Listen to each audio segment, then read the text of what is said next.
Política y fe, vista de otra manera. Damos inicio. Pero volvamos a la Constitución de 1983, artículo 152, no podrán ser candidatos. Antes decía no podrán ser presidentes, no podrán ser candidatos. Y en el primero, ahí entonces conciliamos y dijimos, no, hombre, miren, si un presidente va a ir en esas condiciones de presidente, ejerciendo el cargo, siendo comandante general de las Fuerzas Armadas, ¿y quiénes son los candidatos que le van a poner enfrente? Más en las condiciones que estábamos refiriéndonos de 1983, con la guerra, conflicto FMLN, guerrilla contra ejército, etc. Dijimos, candidato. Así, pero que se separe 6 meses antes, para crear un régimen de igualdad con el resto de candidatos. Consideramos de que 6 meses antes era suficiente que estuviera sin ejercer el cargo para que el candidato pudiera también presentarse ante el pueblo, tal como ha sucedido, ante el cuerpo electoral. Primero, rindiéndole cuenta de lo que ha hecho. Es decir, que prácticamente es rindiéndole un informe y sometiéndolo a consideración del cuerpo electoral del soberano pueblo salvadoreño. Miren, esto es lo que he hecho, pero me falta esto. Porque quien lo va a elegir, y es el segundo requisito, es precisamente el soberano pueblo salvadoreño, y de él la parte del cuerpo electoral. Esos son los que van a ver si en realidad este candidato que se separa de la presidencia de la República 6 meses tiene los requisitos, los méritos suficientes para un segundo periodo. Así lo redactamos en 1983. 6 meses fuera de la presidencia, del ejercicio del cargo público, y aquí vengo, pueblo, a que voten por mí de nuevo frente a los otros candidatos. Con esos 2 requisitos nos sentimos por satisfechos, y en el caso de este servidor tuyo, hoy disfruta de que lo que previmos hace ¿cuánto? 40 años. Sí, 40 años. Es una realidad. Y qué bueno que es satisfactorio respecto de un salvadoreño que se enseñó siendo tan joven, que se las jugó tanto nacional como internacionalmente en aquellas condiciones tan difíciles y las pudo superar, que se enfrenta a un régimen de violencia no solo nacional, porque este problema es mundial. Correcto, ¿no? Y eso es lo que la gente de repente dice, ay, que El Salvador está pasando problemas. Pero yo les digo, yo vivo en España, y en España pasamos exactamente lo mismo. Exactamente lo mismo. Pasa en Honduras, pasa en Guatemala, pasa en Nicaragua, pasa en Costa Rica, Panamá, Colombia, y si bajamos por ahí por Perú, a caer a Argentina. Porque es el mismo narcotráfico. Es el mismo régimen de trata de blancas. Es el mismo crimen organizado del que nosotros también somos víctimas, pero que aquí, bajo la conducción de un joven creativo como es Nayib Bukele, pues las cosas salieron bastante bien. Claro, le salieron bien porque tiene el respaldo del soberano pueblo salvadoreño, del cuerpo electoral que así como Nayib no nos ha abandonado nunca y nos lo ha demostrado, el pueblo salvadoreño le ha dicho, Nayib, aquí estamos contigo, y seguimos votando por él. Por eso fue que en el 2019 votamos por Nayib para destruir el sistema de partidos políticos que nos falló. Y yo, que anduve en un partido político en el 82, y después ayudé a formar otro partido político, soy de los que ahora, después de haber luchado tanto por esas formas de organización para el ejercicio del poder político, desisto de ellas y llamo al soberano pueblo salvadoreño para destruir el sistema de partidos políticos. Hay que destruirlo. Ya son de veras totalmente fuera de lugar en este sistema democrático que estamos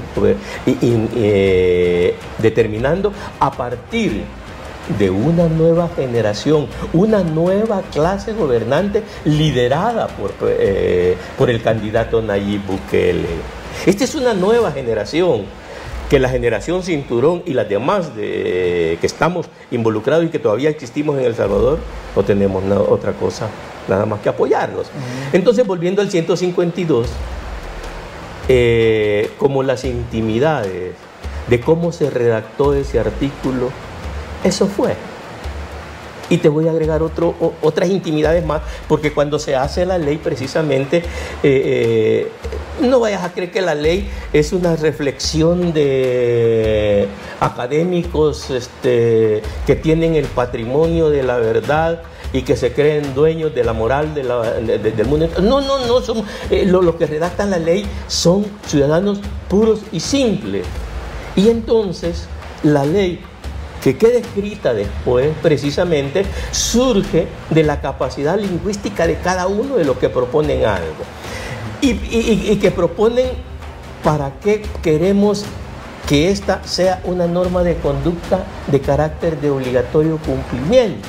Nosotros, en esa época, estoy contando 1981-82, cuando íbamos para la Constitución del 83, teníamos como líder nosotros al doctor Francisco José Guerrero, y en efecto el doctor Francisco José Guerrero fue nuestro candidato a presidente, compitiendo contra Dabuizón y contra Napoleón Duarte, pero no se pudo concretar la candidatura del doctor René Fortín Magaña. Y entonces... ¿Qué es lo que estábamos aclarando? Que no es el señor que... No es el loquero. No es el doctor. No. Él es el maestro. Sí. Por favor, no confundan. Es que en las redes sociales... René Fortín Magaña. Sí. Y entonces, lo cierto es de que nosotros pensamos de que ellos podrían ser buenos presidentes después de Álvaro Magaña, y frente a Napoleón Duarte, que venía de la Junta Revolucionaria de Gobierno, Dabuizón con los escuadrones de la muerte, creímos que cualquiera de los dos podía ser verdaderamente el presidente, y entonces creímos de que con el artículo 152 la sociedad salvadoreña, que iba a necesitar que iba a necesitar una transformación profunda en sus estructuras sociales, entonces con líderes de esa categoría, pues un segundo periodo podía ser una realidad. Terminamos comentando de que fuimos a las elecciones presidenciales de 1984. Según mi saber y entender, la ganó Dabuizón, pero impuso la embajada de Estados Unidos a Napoleón. Napoleón hizo su periodo, 1989. Todo está escrito para que sea presidente Alfredo Cristiani, y comienzan 30 años de debacle, que durante ese tiempo no nos volvimos a acordar del artículo 152, y gracias a Dios, porque más de alguno podía haber pretendido el ejercicio de un segundo mandato, pero ni Calderón Sol, que era abogado, mucho menos Paquito Flores, después Funes, Tony Saca, ninguno de ellos lo pretendió, sino hasta cuando Tony Saca pretende con un Movimiento Unidad competir para presidente, que precisamente la Sala de lo Constitucional de los Magníficos, los famosos, se recuerda del artículo 152 y hacen una interpretación errónea del artículo. Interpretación errónea que es corregida precisamente vía jurisprudencial en el 2021, que es la que nos tiene en estas circunstancias. De tal manera de que así, a grandes rasgos, cómo escribimos la Constitución de 1983, especialmente en esto del artículo 152. A mí no me gusta hablar de reelección porque eso confunde, porque lo cierto es de que es un segundo mandato que está previsto excepcionalmente en el artículo 52, y que no tiene otra finalidad que disponer que quien está en el ejercicio de la presidencia de la República pueda optar por un segundo periodo más. Porque, por la forma como está redactado, sí, en el 2029, como muy bien lo ha interpretado el candidato Nayib Bukele, pues ya no podría pretender un mandato más. Muy bien, entonces lo que va a pasar el domingo en las elecciones, para decirle a la gente, eso es totalmente legal. Es totalmente legal, es algo que realmente se ha visto, porque muchos dicen que no va a ser un presidente constitucional, y a veces yo no sé si la gente lo sabe o solo lo dice porque le escuchó la oposición o simplemente hay un tipo, digo yo, de resentimiento. No, en mi caso personal que he escrito, porque desde que Nayib anuncia en el 2022, 15 de septiembre, inmediatamente me fui a mis antecedentes y escribí precisamente sobre la legalidad de la pretensión del presidente Bukele de ser candidato para un periodo más. En esa semana yo hice las primeras publicaciones, después las he mantenido, y yo siento de que a nivel de redes sociales hay una toma de conciencia de que verdaderamente esa excepción está plasmada en la Constitución y que la opción de un segundo mandato del candidato Bukele está totalmente dentro del ámbito jurídico previsto por la Constitución de 1983. Claro, quienes lo adversan, que es una minoría, porque de quienes estamos de acuerdo, pues somos la amplia mayoría, y digámoslo, presumámoslo, somos el 90%, 92%, y los que se oponen, pues, son los que tienen un interés concreto, y entonces se aferran a sus artículos 10. Un último dato, yo les he pedido a ese sector que se pronuncien sobre todo lo que yo he escrito respecto del artículo 152, los esfuerzos que hemos hecho, porque después también hubo otros colegas que hicieron otras publicaciones apoyando y desarrollando mejor el sentido del artículo 152, y todos, absolutamente todos, hablan de 10 artículos que prohíben la reelección. Nadie escribe en contra del artículo 152 como excepción para que el presidente Bukele pueda ejercer un segundo mandato sometiéndose a calificación de su trabajo al cuerpo electoral del soberano pueblo salvadoreño. Entonces sintámonos satisfechos, ya no nos preocupemos por lo que piensan en contra. Eso es lo bonito de la democracia. Hay que sigan pensando como quieran pensar. Hay que sigan. Sí. Pero ahora que usted menciona todo esto, hablando fuera de cámara, me contó algo que me llamó mucho la atención. A ver. Mucho la atención. Y es, ¿por qué la oposición va a desaparecer? Por el mismo pensamiento que usted me venía mencionando, de ese tipo formativo, de que así pensaba aquellos y el candidato viene a replicarlo. Es que en principio, en materia democrática yo tengo mi propia concepción de lo que es una oposición. Correcto. Que le apuesto que no es lo que vemos ahorita. No. Y expliquémoslo rápidamente.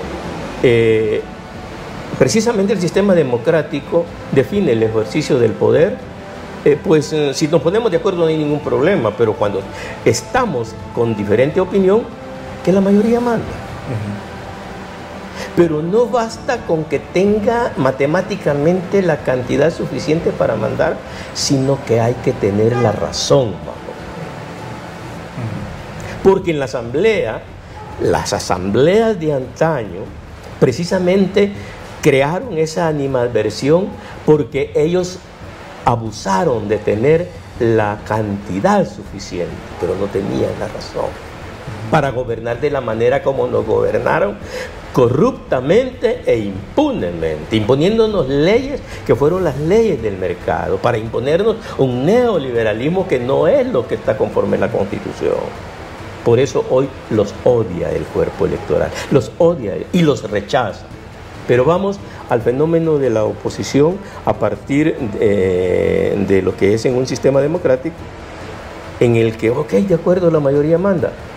Y la minoría se retira, se repliega. a hacer lo que estos han hecho. No, no, no. Se repliega a ver que tú como gobernante que obtuviste el respaldo de la mayoría del electorado, cumplas tu oferta electoral. Y si no, yo como oposición precisamente te pido cuentas y te someto al orden jurídico. Esa es la oposición, cuidarte que el candidato que gana cumple su oferta electoral, porque eso es la democracia.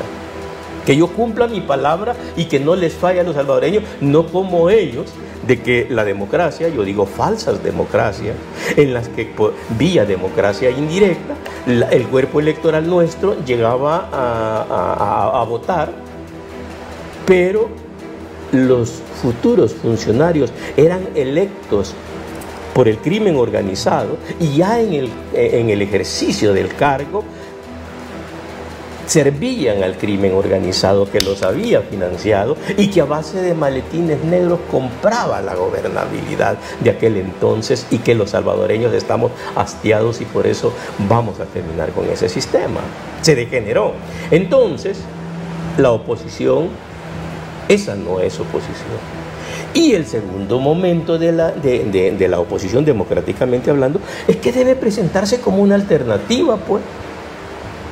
Si el debate es capitalismo-comunismo y gana el capitalismo en unas elecciones, entonces el comunismo debe de ser lo suficientemente creativo para imputarle a los capitalistas que fallaron en satisfacer las necesidades del cuerpo electoral, y entonces ofrecerles como alternativa mi teoría comunista de que es mejor la colectivización de los medios de producción que la individualización De hecho, yo siempre lo he dicho, muchas veces la gente malinterpreta el comunismo como tal. Si leemos la esencia del comunismo, es otra cosa. Es otra cosa. Es otra cosa que otro día podemos profundizar sobre eso, pero ahorita dejémoslo planteado en función de lo que debe ser una oposición. Pero no. Por eso esta gente lo que menos fue ser oposición. Jamás cuestionaron a Nayib por lo que él estaba queriendo implementar. Jamás se pusieron a crear condiciones de alternabilidad. Por eso la no reelección, porque el otro tiene derecho a ocupar y a ejercer el cargo público para implementar un nuevo sistema que satisfaga las necesidades de la población, sino que se dedicaron a desprestigiarlos. Se dedicaron a deslegitimarlos, porque como contra ellos dio resultado aquello que devuelvan lo robado, creyendo que acusando a estos sin prueba alguna de que son tan corruptos como los anteriores, pues la gente automáticamente los iba a volver a ver, y entonces íbamos a decidir por ellos. Por Dios, yo digo volver al pasado nunca, jamás, porque ellos no ofrecieron otra cosa diferente, nada más que volver a votar por ellos para volver a la corrupción y la impunidad de antes. Solo queda un camino al cuerpo electoral: destruir ese sistema, que precisamente con ello vamos a destruir esta antigua clase política que nos falló, que nos traicionó, que se dedicó a implementar lo necesario para, a base de corrupción e impunidad, gobernarnos. Y de eso creo que el cuerpo electoral está lo suficientemente claro. No queremos volver ni al FMLN, ni a Arena, y peor al resto, que ni los nombres se acuerda uno, pero que desgraciadamente... Eso sí es cierto, no se acuerda de los nombres. Así es. De tal manera de que, por último, por ejemplo, a quien me escribe o a quien aquí algunas veces ahí pasa y me dice: hey, doctorcito, mire, estaba mejor antes. No, hombre, no fregué. Antes, volver a eso, jamás. Jamás de los jamases. Yo prefiero mejor a que sí es cierto que estos son ladrones. Pues al fin y al cabo son ladrones nuevos que ya los voy a esperar en 2029. Correcto. Porque por eso es que la democracia funciona por periodo. Porque está bueno, me equivoqué en elegir un candidato para que ejerciera un cargo público y no lo puedo quitar. Entonces me espero el 2027, perdón, y lo cambio.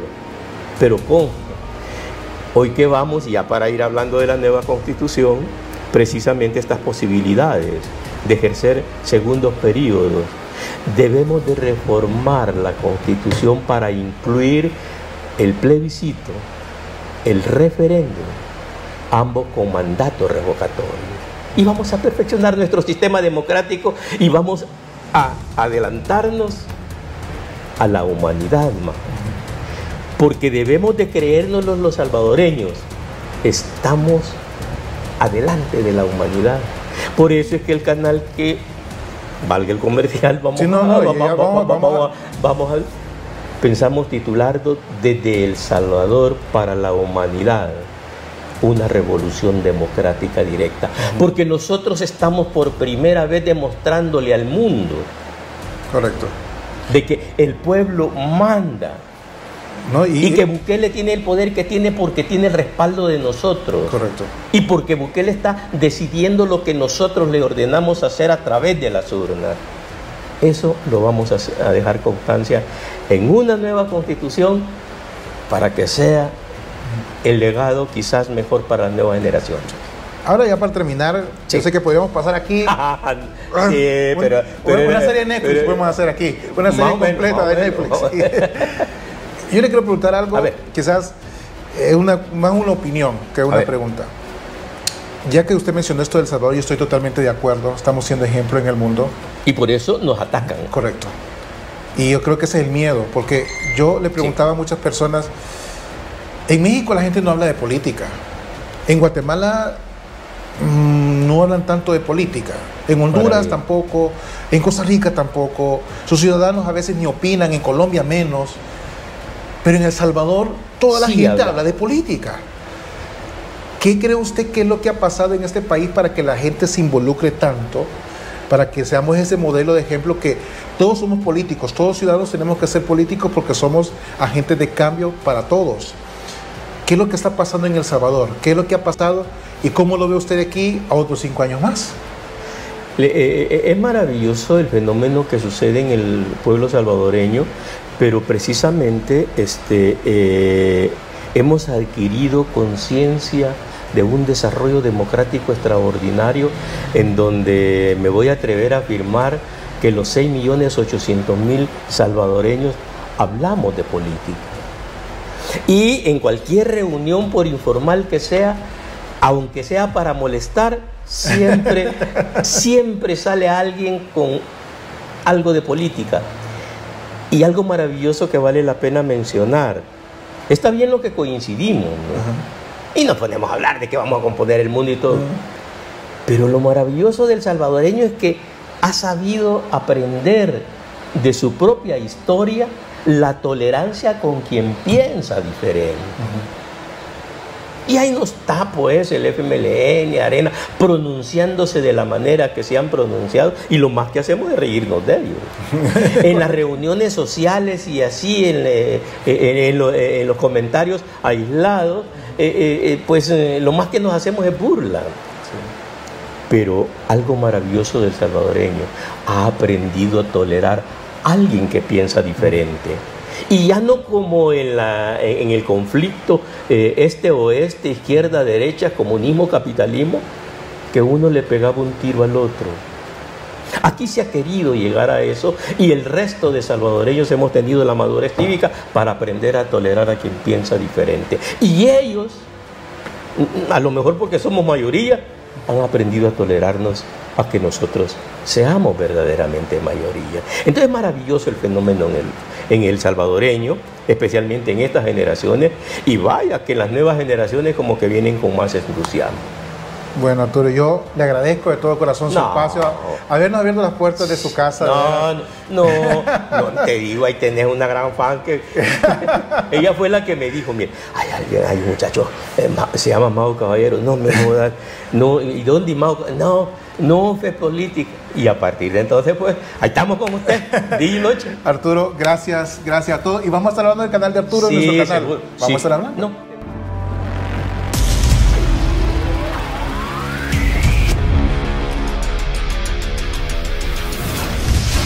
Política y fe, vista de otra manera.